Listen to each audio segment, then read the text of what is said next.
세계 최고의 대학 하면 요즘은 뭐 이렇게 들쑥날쑥합니다. 그럼에도 불구하고 하버드라는 대학은 뭐 세계 최고의 대학이죠. 한 해에 그 신입생 한 1,600명 정도 뽑는답니다. 그런데 우리나라 학생의 비율이요 거의 6%에 육박합니다. 그러니까 한 90명에서 100명 사이의 아이들이 해마다 하버드 대학에 입학하는 거죠. 얼마나 좋을까요? 저도 그 고등부를 할 때 저희 담당한 아이 중에 목표가 하버드대에 있는 애가 있었습니다. 물론 뭐 가지는 못했는데 그 말을 듣는 순간 되게 저도 벅차더라고요. 야, 이런 아이 한 명 나오면 정말 좋겠다. 뭐 그런 거죠. 그러니까 이게 가문의 영광이고 또 그 아이 자신으로서는 되게 영예로운 일들인데 문제는 그렇게 간 아이들이 그곳에서 모두 다 자기 학년들을 잘 채우면서 잘 졸업하느냐? 그건 아니라는 겁니다. 그건. 하버드대에도 낙제하는 사람들이 있죠. 낙제하는 사람이 10명이라고 치면 그 중에 9명이 한국 사람입니다. 이게 무슨 말일까요? 1,600명 중에 거의 100여 명이 한국 아이들인데 해마다. 근데 낙방하는 애들 중에 보면 10명 중에 9명이 우리나라 아이들이라는 거예요. 그래서 이게 교육학계에서 특별히 우리나라 교육학에서만 되게 관심사가 아니고요. 전 세계적인 관심사입니다. 우리는 뭐 K-팝 뭐 이런 게 전 세계적인 관심사라고 생각하잖아요. 맞습니다. 근데 한국의 교육에 대한 관심도 큽니다. 그중에 어떻게 이런 결과가 나오지? 공부 잘하는 애가 그렇게 많은 나라인데 또 그렇게 공부 잘하는 애들이 여지없이 막 낙방하고 포기하고 돌아가는 애들도 수두룩하다는 거죠, 이게. 여러분 왜 그렇다고 생각하십니까? 왜 이런 일들이 벌어질까요? 뭐 여러 가지 분석이 있습니다. 그 중에 한 분석은 이런 거예요. 자유를 체험하지 못한 사람이 자유로운 환경에서 공부를 하게 되니까 길을 잃어버렸다는 겁니다. 이게 뭐 여러 가지 이유 중에 하나겠죠. 뭐 절대적인 이유는 아닐 겁니다. 근데 외국의 학자든 우리나라의 학자든 뭐 교육가든 일반 사회학자든 비슷하게 얘기하는 겁니다. 억압적인 분위기에서 공부하고 야 대학만 가면 돼 뭐 이런 식의 얘기를 많이 들었는데 정말 죽어라고 공부해서 우리나라의 대학 정도가 아니라 외국의 대학에 가서 그것도 제일 좋다는 대학에 가서 공부를 하는데 거기 갔더니 감독해주는 선생님이 없는 거예요. 친구도 뭐 그런 경쟁을 느끼지 않는 거예요, 서로요. 물론 치열하게 공부하는데 근데 그렇게 해서 느끼는 본인의 자유가 얼마나 낯선지 생경한지 그것에 적응하지 못해서 1학년, 2학년 때 어마어마하게 방황하는 거죠. 흔들리는 거죠. 심지어 학업을 포기하고 돌아오는 애들도 굉장히 많은 거죠, 이게. 우리는 여기에 질문을 던져야 됩니다. 왜 우리 아이들은 뭔가 감독이 없으면 도와주지 않으면 앞으로 못 갈까? 스스로 길을 개척한다는 건 되게 어려운 일일까? 사실 우리 부모들의 숙제잖아요. 저는 우리 아이들을 키울 때 아이들한테도 그렇게 얘기했지만 18세, 20세가 되면 독립하는 게 목적이다 라고 얘기해서 근데 아직까지 독립 못 시켰습니다. 나름 우리 아이는 그래도 다른 아이들보다 독립이 됐다고 생각하지만 여전히 부모의 그늘, 뭐 제가 뭐 대단한 걸 해주는 건 아니지만 그늘 안에 있습니다. 저는 나름대로 한 20살, 25살 되면 애들이 스스로 자기의 진로를 결정하고 뭐 가야 될 거라고 생각했는데 그게 쉽지 않은 사회라는 거죠. 근데 이 문제는 우리 모두의 문제이기에 한번 생각해 볼 필요가 있고요. 또 우리 교회의 문제이기도 합니다. 우리 교회 아이들이 그런 상황에 있기 때문에. 이 상황에 대한 분석 중에 한 가지입니다. 연세대학교의 김주환 교수가 한 말인데요. 같이 한번 읽어보겠습니다. 우리나라 학생들은 공부는 다른 나라 아이들에 비해서 훨씬 더 잘하지만 공부에 대한 흥미도 동기, 자신감 등은 최하위 수준이다. 이런 현상은 한국만이 보이는 독특한 현상이다. 다른 나라 학생들의 경우 학업 성취도와 학업의 흥미도, 효능감은 관련성이 높다. 우리만 거꾸로. 예. 그러니까 외국의 아이들의 가장 특징은 본인의 관심과 흥미에 따라 진로를 결정해서 왔다는 거예요. 근데 우리나라 아이들만 그런 게 좀 떨어진다는 거죠. 좀 떨어지는 게 아니라 많이 떨어진다는 거죠. 외국 교육 전문가, 특별히 그 OECD에서 이제 OECD 국가들의 교육을 이렇게 어떻게 하고 있는지를 평가하고 조사하고 더 좋은 방법을 제시하는 전문가 그룹에서는 이렇게 말합니다. 한국 학생들이 세계에서 가장 우수한 학생들인 것은 분명하지만 근데 행복하지 않답니다. 아이들이. 이게 문제라는 거죠. 그러니까 창의적이고 본인의 관심사를 공부하지 않기 때문에 행복하지 않다는 거예요. 공부하는 학습 능력은 큰데 그래서 공부하는 방식이나 이런 건 뭐 뒤처지지 않는데 동기부여 면에서 또는 미래를 여는 면에서는 답답할 정도로 길을 못 찾는다는 거죠. 그러니까 하버드대에 갔어도 낙제하지 않고 졸업하고 자기의 미래를 찾는 아이들은 그나마 창의적인 면들을 뒤늦게라도 찾아가는 그런 사람들이란 이야기를 하는 거죠. 이게 한마디로 우리나라 아이들은 공부는 잘하지만 행복하지 않은 아이들입니다. 왜 그럴까요? 이것도 뭐 우리나라의 교육자들이 그 찾아낸 결과 연구 중에 나온 건데 우리의 교육 철학 때문이라고 하는데요. 교육 철학을 여러분 한마디로 우리 뭐라고 말할 수 있습니까? 대한민국의 교육 철학, 뭐 한국의 교육 정신, 그게 고진감래랍니다. 여러분 동의하시나요? 고진감래 맞나요? 우리의 교육 철학? 저는 동의는 안 되는데 고진감래가 뭡니까? 쓴 것이 다 지나가면 단 것이 온다는 거잖아요. 고통 없이 아무것도 할 수 없다 이런 말. 최근에는 그게 노페인 노게인이란 이야기로 아주 유명했죠. 네. 당연한 거야. 청춘은 아픈 거고 힘든 거고 고생하는 거고 그때 고생은 돈으로 주고 사는 거야. 그랬더니 요즘 아이들이 미쳤냐고 그렇게 얘기합니다. 이게. 근데 어쨌든 기존 세대가 가지고 있는 교육 철학의 어떤 키워드가 고진감래라는 거죠. 견디자, 이겨내자, 그리고 대학 가자, 대학원 가자, 취직하자, 결혼하자, 그리고 미래를 멋지게 살자. 뭐 이런 식의 이야기들이 계속해서 한다는. 근데 문제는 이게 억압적이라는 겁니다. 여러 가지 선택의 조건이 있는 곳에서 한 가지의 제안이 아니라 다양한 제안 중에 한 가지의 제안이 아니라 다양한 제안을 했는데 아이들이 그걸 선택했다면 그게 자기의 선택이기 때문에 고진감래도 힘이 생깁니다. 근데 그게 아니라 모두가 원하지 않지만 가르치는 주체들이 그렇게 가르쳐 주니까 그것만 생각하고 덤벼드는 거죠. 근데 문제는 여러분 억압하면 음성적인 일들이 벌어지기 쉽습니다. 억압하지 않는 사회도 똑같아요. 그런 면이 있죠. 근데 억압하면 음성적인 일들이 더 커집니다. 이게. 그리고 음성적인 일이 벌어졌을 때 대처가 미온적입니다. 애매합니다.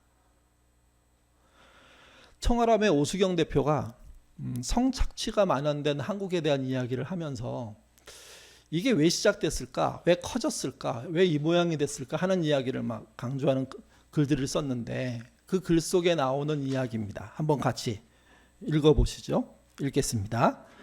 그동안 남성들은 사회에서 성에 대해 관대한 처분을 받아왔기 때문입니다.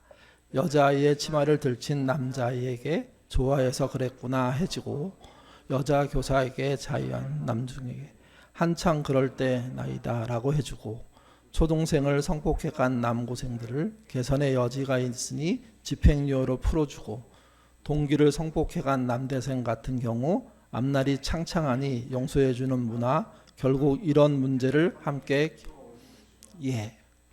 억압에 짓눌려 있고 많은 아이들이 삐져나가니까 그 삐져나가는 것에 대해서 명쾌하게 뭔가를 조치할 수가 없는 사회라는 거예요. 우리 사회가요. 근데 이제 이 시작이 어디서부터 시작되냐? 아주 어렸을 때 아이들의 행동에서 이미 있다는 거죠. 그럴 때 그거 안 돼 하지마 혼나 그래서 그것 때문에 벌도 받고 꾸중도 들어야 되는데 그게 아니라 네가 이뻐하는구나 이렇게 해석을 해주는 거예요. 여러분 사람이란 존재가 본인이 잘못한 일이라는 것을 모르고 잘못을 했을 때 그걸 제대로 정확하게 가르쳐주면 그것에 대해서 조심할 수 있는 존재들이에요. 인격적인 존재이기 때문에. 근데 그거를 피해갈 수 있는 길을 부모들이 어른들이 미리 가르쳐주는 거예요. 그랬더니 더 큰 일들이 벌어지는 거죠. 나중엔 성을 돈으로 사도 된다는 생각을 갖고 그렇게 즐기는 거 괜찮다고. 심지어 동기생들이 동기 여학생을 성폭행하면서도 자신의 미래 때문에 선처해달라고, 그리고 저 여자에게 오히려 문제가 있다고 그렇게 말하는 식의 문화를 만들어버렸다는 겁니다. 그게 억압의 결과라는 거죠. 억지 누름의 결과라는 겁니다.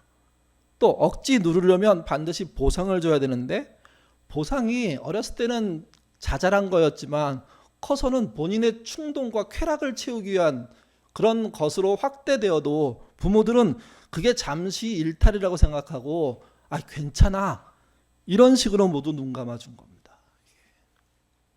여러분, 우리가 그러지 않았을까요? 아니, 우리가 지금 그러고 있는 거 아닐까요?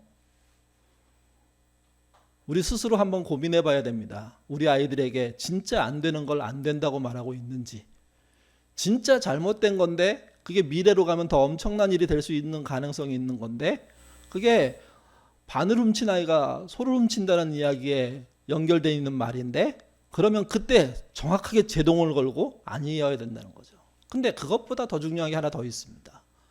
아이들이 스스로 선택해서 길을 가게 하지 않는 한 이 억압 구조는 이렇게 해결될 수가 없다는 겁니다. 여러분, 우리가 믿는 하나님은, 여러분이 믿는 하나님은 억압적이십니까? 강요하십니까? 협박하십니까? 우리들의 음성적인 퇴폐에 대해서 눈 감아주시고 그럴 수 있어, 사람이니까, 그렇게 말씀하시는 분일까요? 또 내가 억압적인 것으로 이룬 성과를 하나님은 기뻐 받아주십니까? 그저 11조가 많아지고 헌금이 많아지면, 교회에 대한 희사가 많아지고 사회에 대한 봉사가 많아지면 잘했다 이렇게 말씀하시는 분일까요? 그렇지 않습니다. 하나님을 믿는다는 건 다 아시는 것처럼 사람다워지는 겁니다. 가장 사람다워지는 것이 신앙입니다. 그 신앙이 누군가를 훼손한다면 그건 절대로 용납할 수 없는 거죠. 음성적으로 그런 일이 벌어진다면 그건 절대로 안 되는 겁니다. 오늘 본문 시편 15편은요, 다윗의 질문으로 시작합니다. 시자체는 굉장히 짧습니다. 질문 1절 같이 읽겠습니다. 여호와여, 주의 장막에 머무는 자 누구 오며 주의 성산에 사는 자 누구 오니까. 여기 장막은 솔로몬 성전이 세워지기 전에 하나님이 임재하셨던 성막을 말합니다. 광야에서 만들었죠. 그게 예루살렘으로 들어왔고 결국 나중에 솔로몬이 성전을 세우는 그 자리에 있게 됩니다. 이동 성막을 말합니다. 또 성산이란 말은 솔로몬 성전이 세워지기 전에 시온산, 그걸 성산으로 불렀습니다. 거룩한 산이라고요. 거룩한 땅이라고요. 그곳에 성막이 있는 겁니다. 메시지는 이 본문을 이렇게 번역했습니다. 하나님이 시온산 정상의 성막에서 저녁 만찬을 준비하시고 사람을 초대하는데 누가 그 초대에 응할 자격이 있느냐. 1절을 좀 더 현대적으로 설명해 준 겁니다. 하나님이 초대하셨답니다. 근데 그게 만찬 자리예요. 누가 거기에 앉을 수 있느냐. 이 얘기를 하고 있는 거죠. 이 질문을 다시 한번 생각해 볼 필요 있습니다. 주님의 성산에서 열린 만찬에 참여할 수 있느냐? 여러분 있으십니까? 내가 그럴 자격이 될까? 이 생각 한번 해봐야 되고요. 또 한 가지는, 그러면 지금 입장에서, 옛날에는 솔로몬 성전이 있기 그 전에는 예루살렘 성 꼭대기 시온산 정상이 성산이었는데, 주의 장막이 있는 곳이었는데, 지금은 성산이 어디냐는 거죠. 지금은 주의 장막을 어디에서 볼 수 있느냐는 거죠. 사실은 지금은요, 주님의 장막이라는 건 지상에 존재하지 않습니다. 성령이 임재해 있는 신자의 몸이 있긴 하죠. 거기를 성전이라고 부르잖아요. 그 사람을 성전의 제사장이라고 부르잖아요. 그러니까 어차피 지금의 성전은 건물로 존재하지 않고 장소로 존재하지 않습니다. 그들이 흩어진 모든 곳이죠. 더불어 그들이 모여서 하는 그 예배와 그들의 모임, 이것이 성산이 됩니다. 그곳에서 만찬이 벌어질 때 누가 참여 자격이 있느냐는 거죠. 오늘 본문이 2절부터 5절까지 그 얘기를 10가지로 나눠서 합니다. 같이 읽어보겠습니다. 정직하게 행하며 공의를 실천하며 그의 마음에 진실을 말하며 그의 혀로 남을 그의 이웃에게 악을 행하지 아니하며 비방하지 아니하며 그의 눈은 망령된 자를 멸하시고 여호와를 두려워하는 자들은 존대하며 그의 마음에 서원하는 것을 해로울지라도 변하지 아니하며 이자를 받고 돈을 구워주지 아니하며 뇌물을 받고 무죄한 자를 해하지 아니하는 자이니. 예. 2절은 긍정적인 세 가지를 먼저 얘기하는데 그게 정직, 공의, 진실입니다. 3절은 부정적인 세 가지를 2절에서 받아가지고 쉬니까 반대되는 개념을 얘기하는데 그게 헐뜯기, 거짓 소문이죠. 악행, 비방입니다. 앞에 거는 해야 되는 일이고 뒤에 거는 하지 말아야 될 일인 거죠. 4절에서는 긍정적인 두 가지를 말합니다. 경건치 않은 자를 멸시하고, 이게 긍정적으로 표현되어 있습니다. 이게 좋은 일이라는 겁니다. 그러니까 멸시를 쓰니까 나쁜 일로 느껴지는데 원문에서는 이게 바람직한 일이라는 겁니다. 무슨 말이냐면 멸시받을 짓을 한 사람이 멸시받아야 된다는 거예요. 그래야 그 사회가 정상사회가 될 수 있다는 겁니다. 또 여호와를 두려워하는 자를 존대하는 거, 그게 긍정적으로 두 가지입니다. 5절에는 반대로 부정적인 두 가지인데요. 이자 받지 않고 뇌물 받지 않고 라고 표현하고 있습니다. 여러분, 이게 등장한 10가지가 이게 다윗이 말한 건데, 다윗이 주님의 성산에 들어가서 그분의 만찬에 함께 앉을 자의 자격이 누가 갖냐? 그랬을 때 한 이야기입니다. 그랬을 때. 여기에 옷차림 문제가 나오지 않습니다.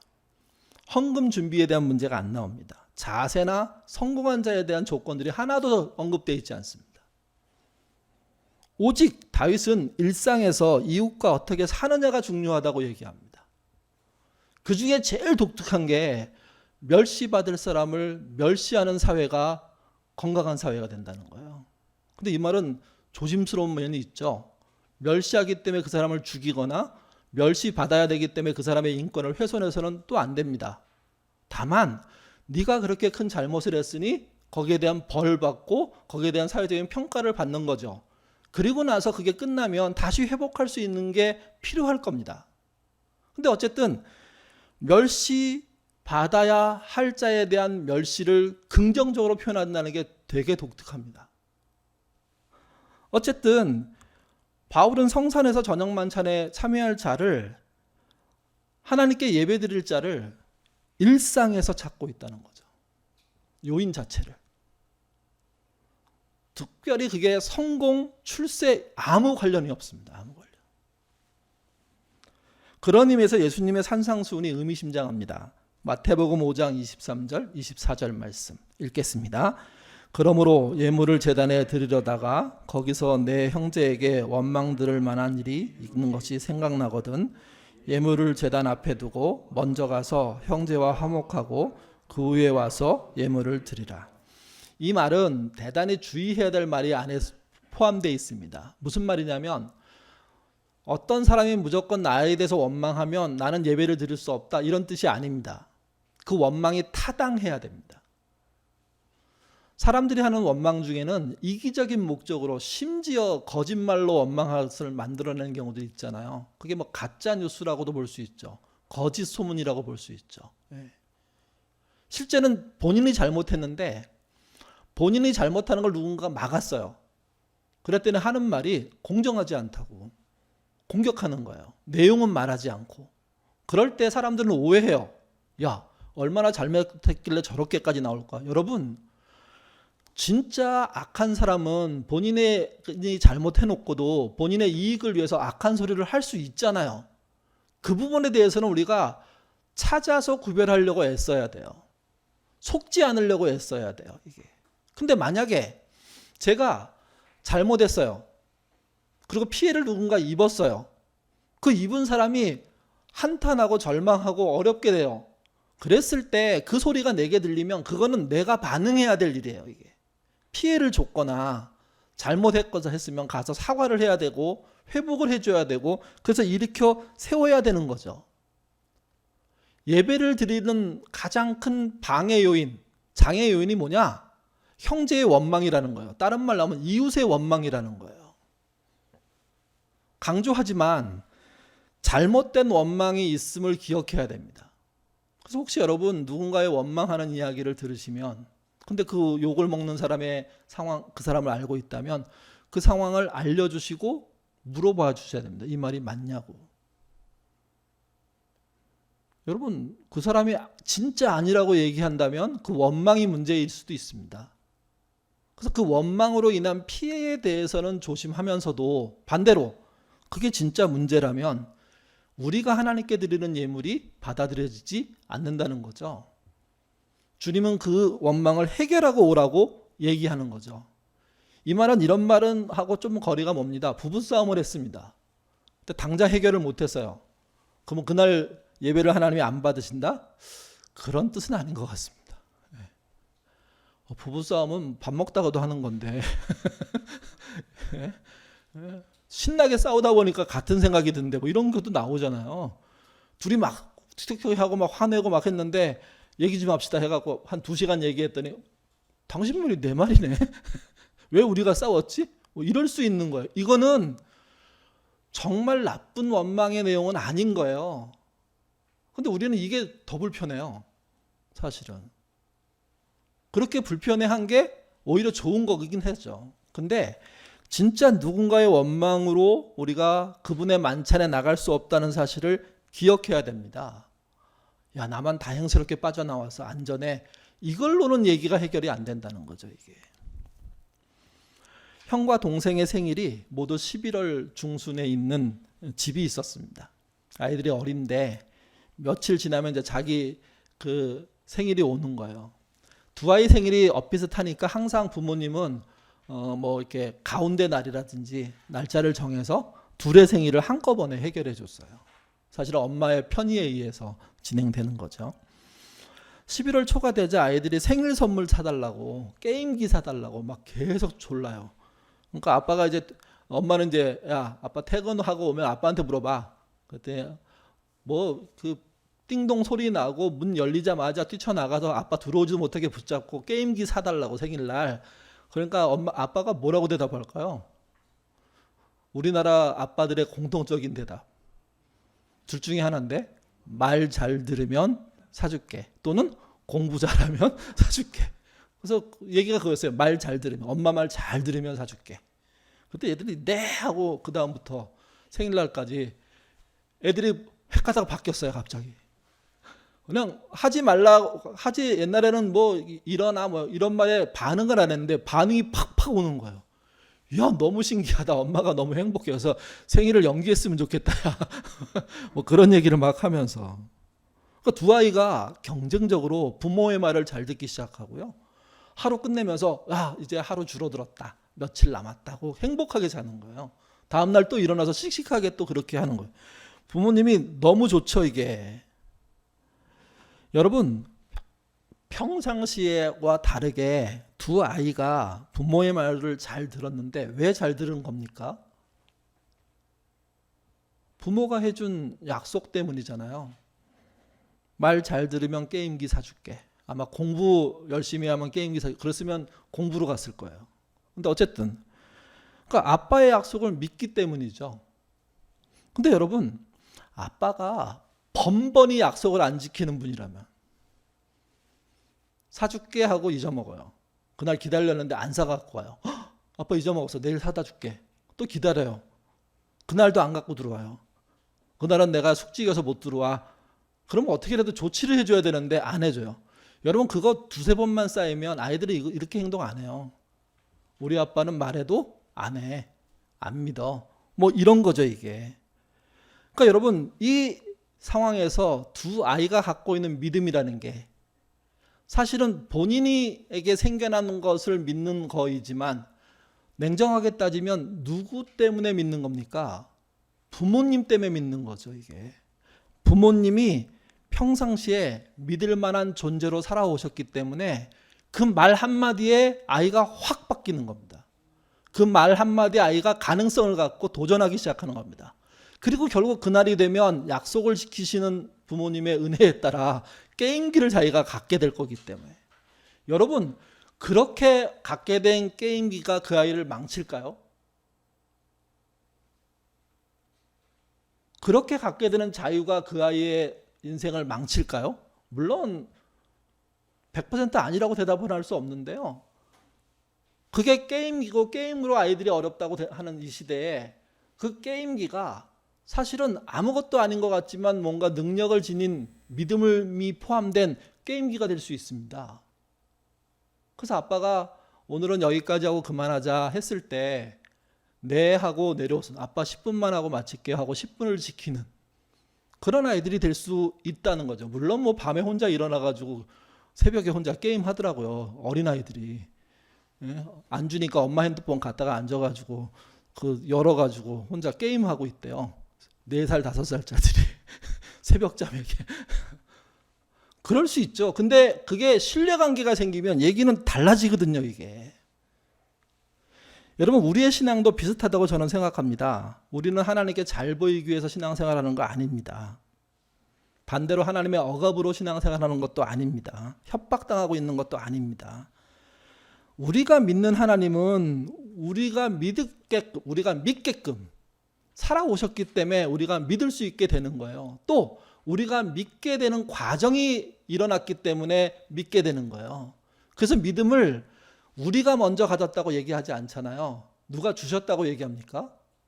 하나님이 주셨다고 얘기합니다. 하나님이 먼저 믿을 수 있도록 믿어주셨기 때문에 우리가 믿음을 가졌다고 얘기하는 거죠. 오늘 마지막 찬양으로 부를 찬양인데요. 가사가 이렇습니다. 하나님 한 번도 나를 실망시킨 적 없으시고 언제나 공평과 은혜로 나를 지키셨네. 지나온 모든 세월들 돌아보아도 그 어느 것 하나 주의 손길 안 미친 것이 전혀 없네. 오 신실하신 주, 오 신실하신 주, 내 너를 떠나지 아니하리라. 내 너를 버리지도 아니하리라. 약속하셨던 주님, 그 약속을 지키사 이후로 영원토록 나를 지키시라 확신하네. 여러분, 이 노래를 만든 사람의 확신은 그분이 그렇게 하셨기 때문에 쓸 수 있었던 거예요. 이렇게요. 우리의 믿음은 그런 겁니다. 다윗은 가족과 떨어져 양치기로 오랫동안 살았습니다. 홀로 있는 고독을 아는 아이고요. 골리앗을 물맷돌로 물리칩니다. 뭐 전사였기 때문이 아니라 하나님을 능멸하는 걸 들을 수가 없어서 뛰쳐나가서 그 어린 사람이 그런 행동을 한 거죠. 나라를 구하고 난 다음에 왕으로부터 인정을 받았다가 순식간에 왕의 미움을 받지 않습니까? 그래서 도망자로도 삽니다. 그 도망자들이 보통 아둘람이라고 불리는 곳에 또는 아둘람의 어떤 식구들로 불리기도 하죠. 그는 자기의 나라에 살 수가 없어갖고요. 망명도 했습니다. 그렇게 원수같이 지내던 블레셋에 또 목숨을 건지기 위해서 미친 척도 합니다. 또 많은 전투에서 승리도 하죠. 결국 그래서 이스라엘의 왕이 되는 인물입니다. 그가 왕이 되고 난 다음에 밧세바를 간음하게 되고 하나님이 큰 벌을 내리시오. 그때 임신했던 아이가 죽기도 합니다. 또 아들 중에 하나가 일으킨 구테타로 인해서 자식들이 죽고 그것만이 아니라 한 걸음 더 나가서 본인이 쫓기는 일도 경험해요. 그야말로 다윗은 산전수전 다 겪은 분입니다. 근데 그가 여호와의 성산에 올라갈 자 누굽니까? 하고 시를 쓰면서 운을 떼었습니다. 그리고 본인이 자기 인생 모든 시간들을 통해서 느꼈던 총 집합체로서의 만찬에 참여할 자격을 10가지 얘기한 겁니다. 그 얘기를 모으고 모으면 이웃과의 사람다운 삶입니다. 그 삶이 하나님의 성산에서 벌어지는 잔치에 참여할 수 있던 초청장이 된다는 거죠. 자격이 된다는 거죠, 이게. 여러분, 이게 다윗이 말하는 신앙의 엑기스입니다. 이 엑기스를 시편 15편을 통해서 우리는 읽어낼 수 있어야 됩니다. 진짜 우리가 회복하려면 뭘 해야 되느냐? 이웃과 함께 사람다운 삶을 살아가셔야 됩니다. 평범하지만 이게 가장 강력한 신앙입니다. 그 신앙이 회복이라는 사실을 믿고 그 걸음 걸어가시는 저와 여러분 되시기를 주님의 이름으로 부탁드립니다. 기도하겠습니다. 자비로우신 아버지 하나님, 우리는 너무 거창한 교회, 예배, 하나님의 뜻을 생각합니다. 무조건 선교적으로 멀리 가야 하고 목사가 돼야 하고 때로는 교회를 더 크게 만드는 일에 참여해야 된다고 생각하는 경향들이 있습니다. 그러나 산전수전 다 겪었던 다윗이 왕까지 되었다가 구테타로 몰려 도망치기도 해봤던 다윗이 한 경험의 신앙의 절정은 이웃과 사람답게 사는 거였습니다. 왕이었음에도 불구하고 이웃과 사람답게 사는 삶에 대한 갈망을 갖고 그 모습이 하나님의 성산에서 이루는 만찬에 참여할 자격이라고 믿고 살았던 다윗, 우리가 기억할 수 있도록 주님 인도하여 주옵소서. 어린아이가 부모의 약속을 믿는 것은 부모가 그럴 만한 존재이기 때문입니다. 그 부모가 그런 믿음을 보여줬기 때문입니다. 우리가 하나님을 믿는 건 역시 그분이 그럴 만한 분이시기 때문입니다. 우리에게 믿을 만한 이유가 그분 때문에 생겨났고 그리고 그분이 요구하십니다. 나의 만찬에 참여할 가장 큰 자격은 너희 이웃들과 함께 건강하게 살아가는 삶이라고. 그 삶을 우리의 삶의 가장 큰 회복력으로 보게 하시고 그 자리에서 그 일을 가장 열심히 하려고 애쓰는 예인의 식구들 되도록 인도하여 주옵소서. 이번 한 주도 정말 이웃과 함께 사람다운 삶 살고 내 주변에 있는 사람들을 더 사람답게 살도록 도와주는 그런 믿음의 사람들 되도록 이끌어 주옵소서. 그런 예인교회 되기 원하오며 예수님 이름으로 기도드립니다. 아멘.